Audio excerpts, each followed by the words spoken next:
The Communist Manifesto by Karl Marx and Friedrich Engels. Preface to the German edition of 1872. The Communist League, an international association of workers, which could, of course, be only a secret one under the conditions obtaining at the time, commissioned the undersigned, at the Congress held in London in November 1847, to draw up for publication a detailed theoretical and practical program of the party. Such was the origin of the following manifesto, the manuscript of which traveled to London to be printed a few weeks before the February Revolution. First published in German, it has been republished in that language in at least 12 different editions in Germany, England, and America. It was published in English for the first time in 1850 in the Red Republican, London, translated by Miss Helen Macfarlane, and in 1871 in at least 3 different translations in America. A French version first appeared in Paris shortly before the June insurrection of 1848, and recently in Les Socialistes of New York. A new translation is in the course of preparation. A Polish version appeared in London shortly after it was first published in Germany. A Russian translation was published in Geneva in the 60s. Into Danish, too, it was translated shortly after its first appearance. However, much of the state of things may have altered during the last 25 years. The general principles laid down in this manifesto are, on the whole, as correct today as ever.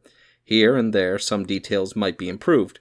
The practical application of the principles will depend, as the manifesto itself states, everywhere and at all times, on the historical conditions for the time being existing, and, for that reason, no special stress is laid on the revolutionary measures proposed at the end of Section 2. That passage would, in many respects, be very differently worded today.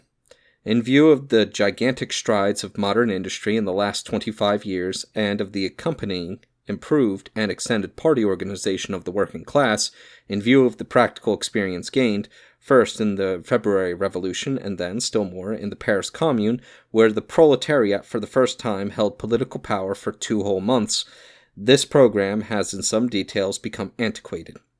One thing especially was proved by the Commune, viz., the working class cannot simply lay hold of the ready-made state machinery and wield it for its own purposes.